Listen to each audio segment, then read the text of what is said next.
mag-drawing talaga. Hindi ko talent talaga mag-drawing. Yung tatay niya talaga ay cartoonist. Magaling mag-drawing. So si Marian ay yung anak ko nagmana siguro sa pamilya ng asawa ko sa galing mag-drawing.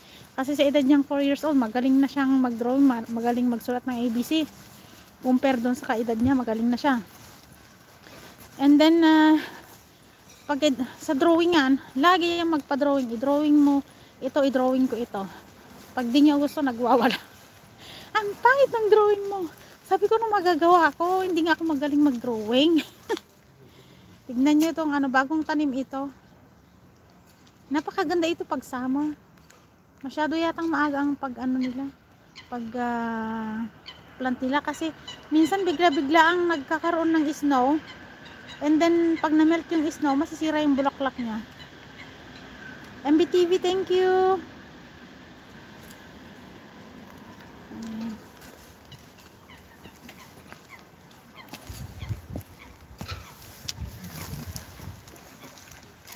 Medyo madilim dito.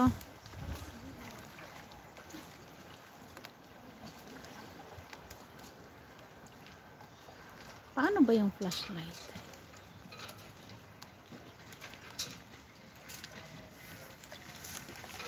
Ay, maganda, diba? Thank you. Thank you for your time, guys. Medyo madilim pa rin. Hindi ko alam ito palinawin. Lakad. May meeting ako, kaya bilisan ko na lang umuwi, bumalik sa work. Makikipag-meeting ako about summer camp. Babalik sana ako mag full time ngayong summer camp namin. Usually kasi nagpo full time ako pag summer camp.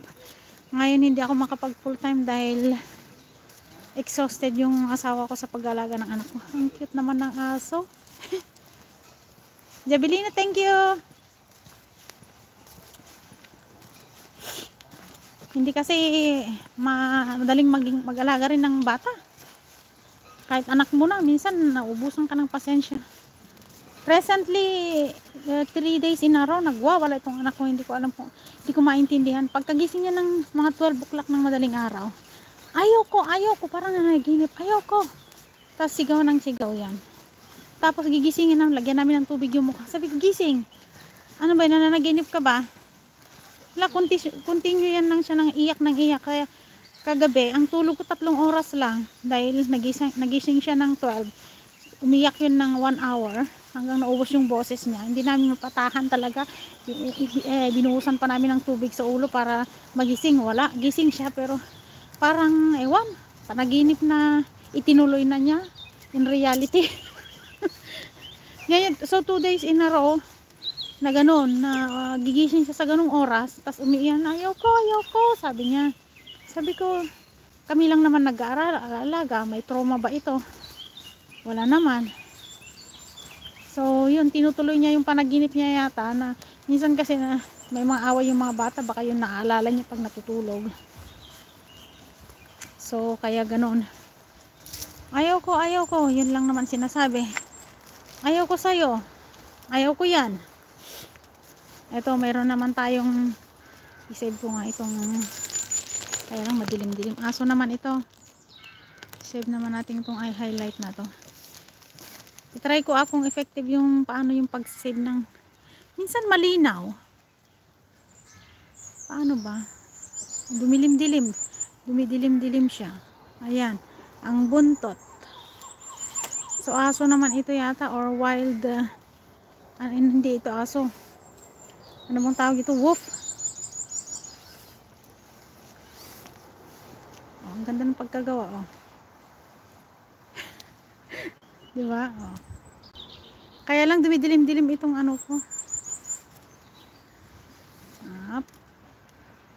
May bola sa mata.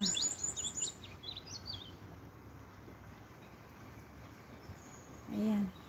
Tignan nyo, lips yan. Lips lang yan.